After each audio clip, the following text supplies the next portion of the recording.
Going it alone is no longer an option for most businesses. But what kind of deal do you need? An acquisition, a simple transaction, or something in between? To understand your options, it's useful to compare the fundamentals of these deal structures.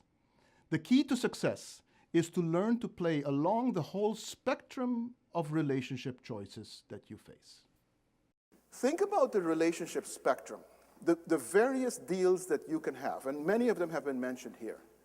And on one dimension, think about what's the duration of the commitment. Is this a short run, hit and run type of thing, or is this something long and deep? And the other one, the horizontal dimension, is a little bit more tricky to think about.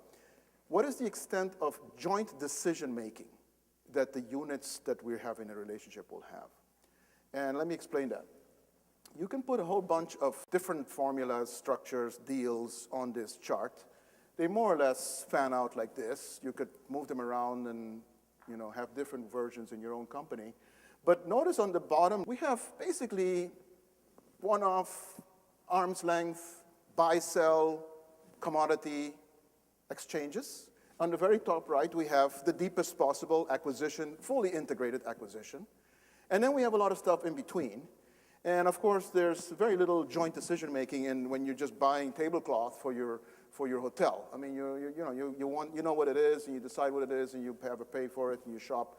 But you don't really have to go into the factory that makes it and talk to the people there. There's a lot of joint decision-making when you do an acquisition.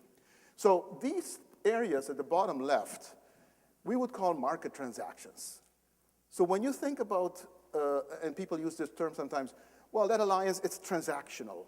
It's a transaction. It's we just do the deal and we pay and they pay or whatever and we execute against the contract and the deal is done. That's a transaction.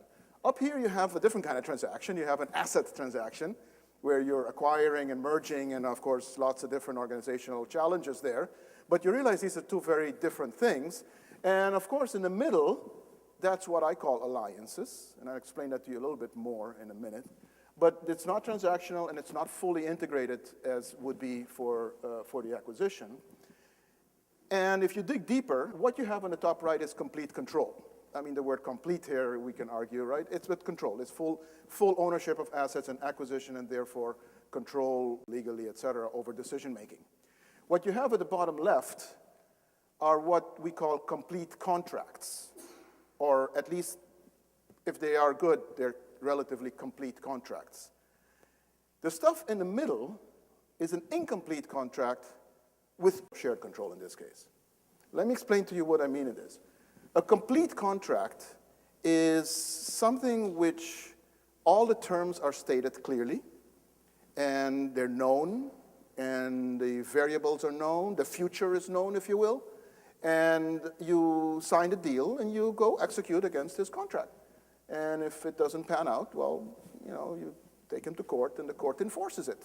So in an alliance, typically the ones that we talked about, you have these open ends, incompleteness, or more, or different ones. Just go down this list. So in some places, it's obviously change. It's impossible to foresee the future. And so you can't write a complete contract about technologies that are going to develop that we have no idea what they're like. Brands, marketing, reputation, uncertainty about what kind of investments are going to be needed to develop all of this. Measuring inputs and outputs. IP, okay, maybe there's a patent, but sometimes it's not IP, it's technical capability, it's best effort towards something, right? You can't really measure that, not very easily. And so all of those become kind of vague things that you put into the contract, but you don't think you can really enforce. Protecting against holdup. The idea that you depend on this one particular very important supplier. How are you going to put in the contract that they shouldn't hold you up, that they shouldn't threaten you, right? You put all that in there, but you know it happens. So when you have this kind of thing, it's very hard to just go by what the contract says, and you have an incomplete contract.